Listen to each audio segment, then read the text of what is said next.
When Harthacnut collapsed at a wedding feast in 1042, the Danish royal line came to an abrupt and unceremonious end.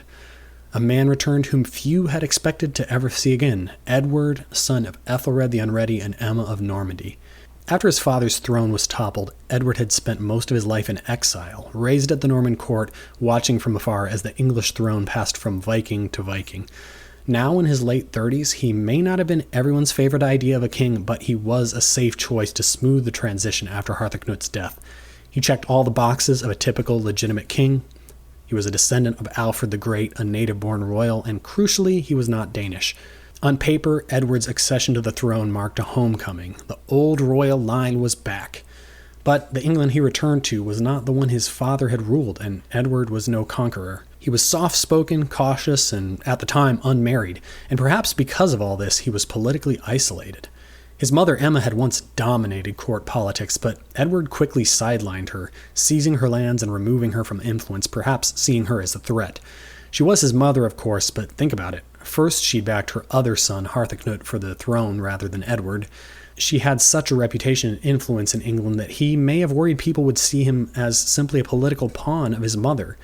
And as an original outsider from Normandy, where Edward had spent much of his life himself, not to mention as the queen of the Danish King Knut, she just didn't have the same deep English roots as Edward himself through his father, which may have made the English nobility suspect her true allegiances and his by extension.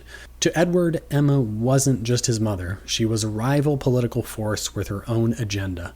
Regardless, even if Edward tried to rule on his own terms, he would soon learn that not all the power in England sat on the throne. Some sat with, for example, Godwin, Earl of Wessex.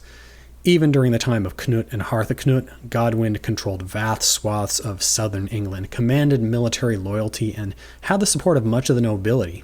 Edward took this so seriously that to secure peace, he even married Godwin's daughter, Edith, but the alliance was uneasy from the start. Let's unravel this a bit. Why was Edward also suspicious of one of the nobles in his own kingdom? Well, Godwin had been around in England for years, while Edward had been exiled in disgrace. Godwin was the most powerful native English figure in the realm, and was the Earl of Wessex, the wealthiest and most populous region of England. He may not have been a king himself, but his power and influence definitely rivaled, and maybe even exceeded Edward's. In 1051, tensions boiled over. Edward exiled Godwin and his family, flexing his authority for the first time. But the following year, Godwin returned with an army. Edward was forced to reinstate him to avoid an even deeper crisis, and this was publicly humiliating for Edward. After that, he largely withdrew from direct rule. He focused more on religious patronage, most notably the rebuilding of Westminster Abbey, and he cultivated a reputation for holiness. A century later, he would be canonized as a saint, and he would come to be remembered as the Confessor, denoting someone who lived a life of piety, someone who confessed Christ by his way of life. But politically, it was the Godwins running the kingdom at this point, and Edward had no heir. Some say he was celibate by choice, living as an ascetic. Some speculated that his marriage to Edith was a marriage in name only, a political way to contain the Godwins without giving them more bloodline power by giving them an heir to the throne. Note, though, that there isn't really historical evidence from the time to support this idea. And if so, it wasn't really successful, because it meant he didn't give himself a clear successor either. By the time Edward was nearing the end of his reign, the same question loomed again as to who would inherit the crown. Edward seemed to promise it at different times to different people. To William, Duke of Normandy, his cousin and one-time host during exile. To Harold Godwinson, Godwin's son and England's most powerful noble. Perhaps even to Edward the Exile, a long-lost royal claimant from Hungary. But Edward the Confessor never named an heir in a way that stuck.